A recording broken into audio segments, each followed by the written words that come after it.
Hello everyone, welcome you all.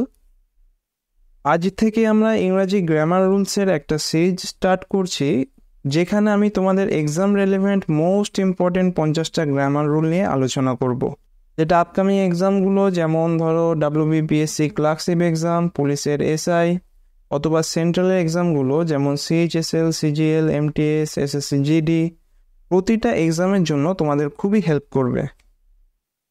আর হ্যাঁ, অবশ্যই ক্লাসটি দেখার সঙ্গে সঙ্গে তোমরা নোট করতে থাকবে, কারণ নোট না বানিয়ে সেগুলো রেগুলার রিভাইজ না দিয়ে যদি তোমরা এক্সাম দিতে যাও তাহলে এক্সাম হলে ধোঁয়া ধোঁয়া দেখবে। চলো দেরি না করে শুরু করা যাক। আজকে আমরা রুল নাম্বার 1 নিয়ে আলোচনা করব, সেটা হচ্ছে ইচ ভার্সেস এভরি। দেখো, এই দুটোই ডিটারমিনার হিসাবে কাজ করে। প্রথম রুলটা দেখো, they are always followed by a singular verb. তাহলে এটার মানে কি দাঁড়ালো? এই যে ইচ দেখতে পাচ্ছ বা এভরি দেখতে পাচ্ছ, এগুলোর পরে কিন্তু অলওয়েজ একটা সিঙ্গুলার ভার্ব বসবে। আচ্ছা, ইচ বা এভরি এটার মানে কি? প্রত্যেকে।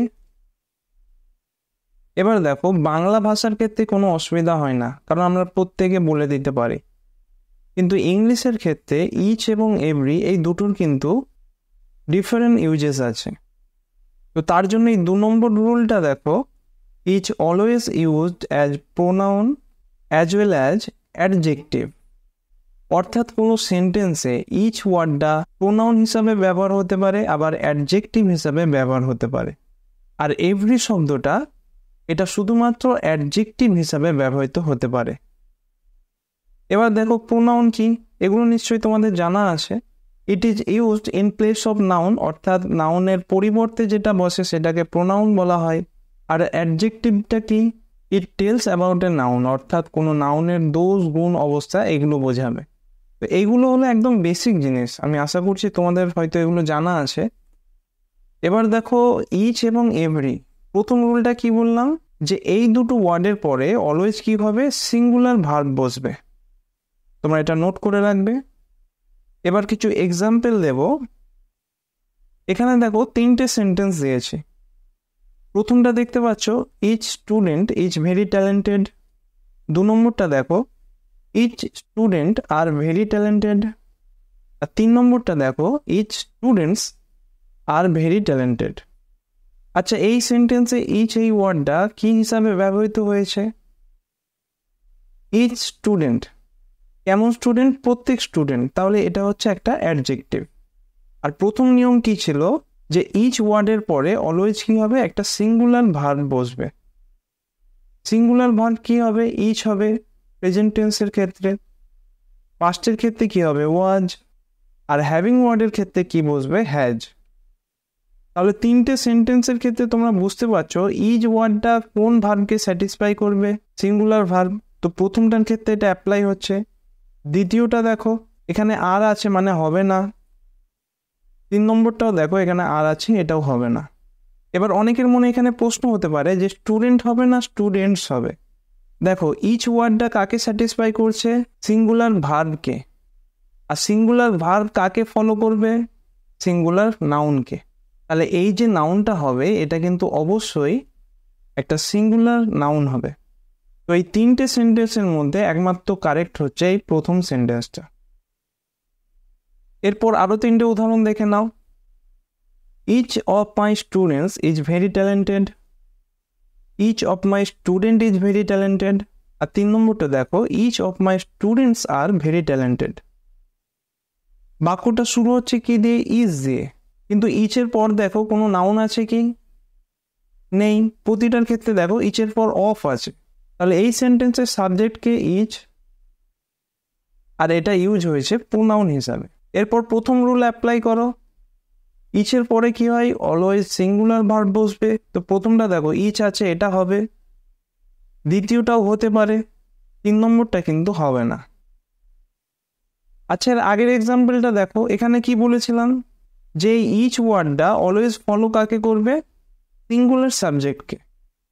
এখানে সাবজেক্ট কি ছিল? স্টুডেন্ট, এই জন্য এটা সিঙ্গুলার হয়েছিল। কিন্তু এই উদাহরণটার ক্ষেত্রে দেখো, এখানে সাবজেক্ট হচ্ছে ইচ, আর এটা কি বোঝাচ্ছে? কতগুলো স্টুডেন্টের মধ্যে সিলেকশন।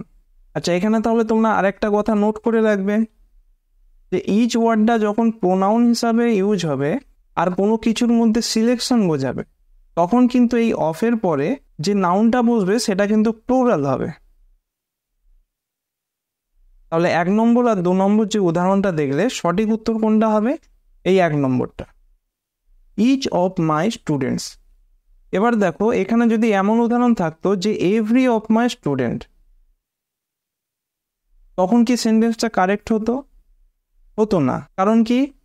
রুল নাম্বার 2 দেখেছিলাম যে এভরি ওয়ার্ডটা শুধুমাত্র অ্যাডজেক্টিভ হিসাবে ইউজ হয়। এর পরের এক্সাম্পলটা দেখো, every student is very talented, every student are very talented, আর every students are very talented. তো শুরু হচ্ছে ডিটারমিনেন্টটা কি আছে এখানে? এভরি। তাহলে সেন্টেন্সে ভার্ব কি হবে? একটা সিঙ্গুলার ভার্ব। পরের দুটো সেন্টেন্স দেখো, এখানে আর আছে, এখানেও আর আছে, সুতরাং এই দুটো বাক্য ভুল হবে।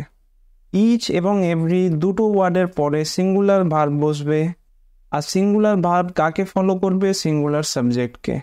এখানে স্টুডেন্ট হবে, স্টুডেন্টস হবে না, এটা তোমরা নোট করে রেখো। তাহলে দেখো আমরা দুটো রুল পড়লাম। প্রথমত কি, এই দুটো ভার্বের পরে অলওয়েজ সিঙ্গুলার ভার্ব বসবে। আর দ্বিতীয় কি বললাম? ইচ ওয়ার্ডটা দুভাবে ইউজ হতে পারে, প্রোনাউন আর অ্যাডজেক্টিভ, কিন্তু এভরি ওয়ার্ডটা অলওয়েজ কিন্তু অ্যাডজেক্টিভ হিসাবে ইউজ হবে।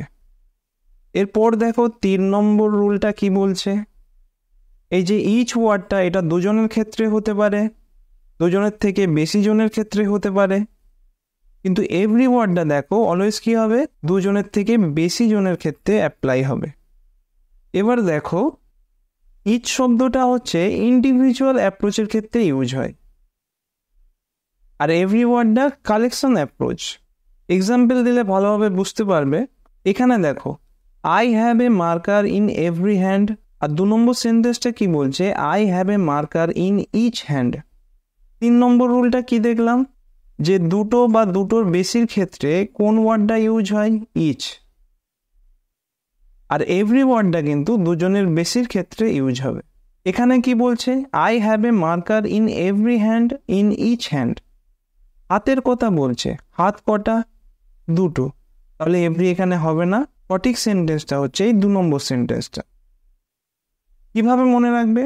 দেখো ইচ ওয়ার্ডটাতে লেটার কটা আছে? 4টে, EACH। তো 4টে ওয়ার্ড আছে, একে দেখো 2 দিয়ে ভাগ যাচ্ছে, 2 2 4। তো যেহেতু এই 4টে ওয়ার্ডকে 2 দিয়ে ভাগ যাচ্ছে, তাহলে মনে রাখবে যে দুজনের ক্ষেত্রে কোন ওয়ার্ডটা ইউজ হবে? এই ইচ ওয়ার্ডটা। কিন্তু এভরির ক্ষেত্রে দেখো এখানে 5টা লেটার আছে, যেটা 2 দিয়ে ভাগ যাচ্ছে না, অর্থাৎ এটা দুজনের ক্ষেত্রে অ্যাপ্লাই হবে না। এইভাবে মনে রাখো। এরপর আমরা 4 নম্বর রুলটা দেখব। এটাই 2 নম্বর রুলটারই একটু ঘুরিয়ে লেখা। দেখো ইচ ওয়ার্ডের পরে কিন্তু একটা নাউন বসতে পারে, একটা ফ্রেজ বসতে পারে। যেমন তোমরা প্রথমে দেখলে ইচ অফ দ্য স্টুডেন্ট, অফটা কি? একটা প্রেপোজিশন। একটা আর্টিকেল বসতে পারে, AN, ঠিক আছে? ওগুলো আমরা পরে দেখব। আর এভরি ওয়ার্ডটা দেখো, এভরির পরে অলওয়েজ কিন্তু একটা নাউন বসবে। তাহলে এমন কোনো সেন্টেন্স যদি তোমরা দেখো যে ইচ আছে অথবা এভরি আছে এবং তারপরে একটা নাউন আছে, তো সেই ক্ষেত্রে এই দুটো হতে পারে। কিন্তু নাউন বাদ দিয়ে যদি অন্য কিছু থাকে, তখন কিন্তু এই এভরি ওয়ার্ডটা হবে না। একটা এক্সাম্পল দেখো, I will give you each an interesting concept. 2 নম্বর সেন্টেন্সটা কি বলছে? I will give you every an interesting concept. এবার দুটোকে মার্ক করলাম, ইচ আর এভরি।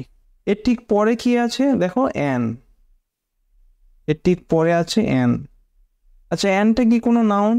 নাউন না, তাহলে এই এভরি ওয়ার্ডটা এখানে হবে না। তো সঠিক বাক্যটা কি হবে?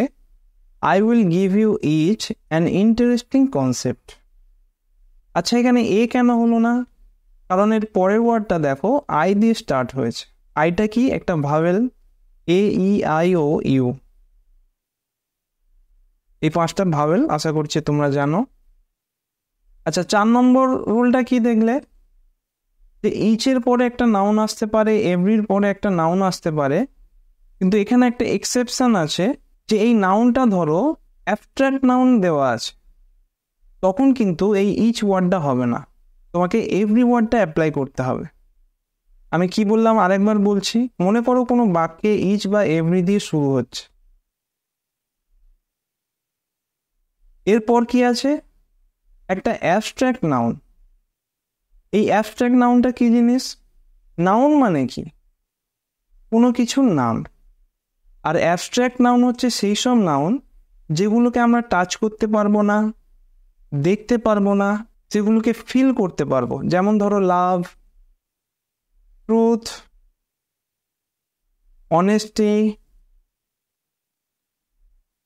প্রভার্টি,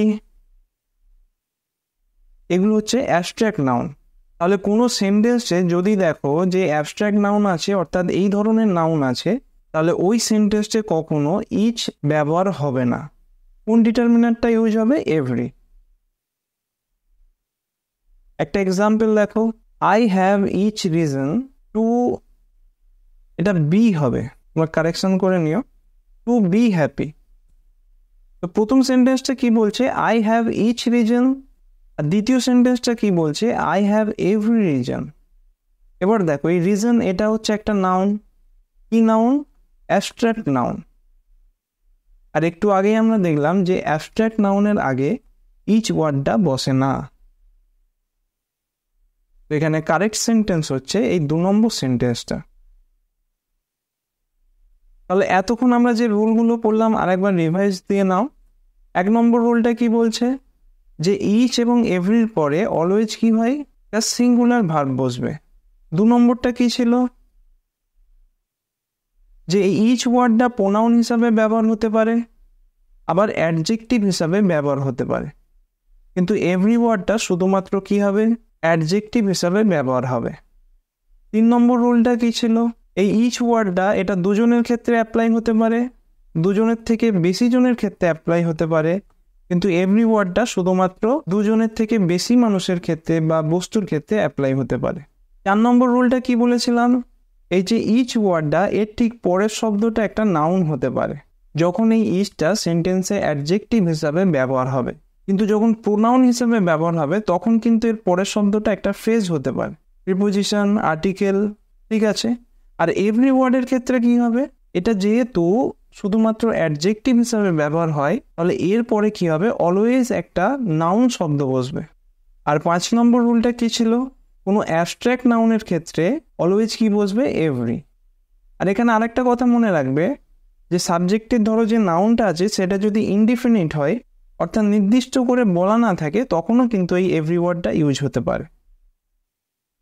এরপর আমরা কিছু সেন্টেন্স প্র্যাকটিস করব, তোমরা একটু দেখে নাও। প্রথম সেন্টেন্সটা কি আছে? Each girl was present. এটা কি ঠিক আছে?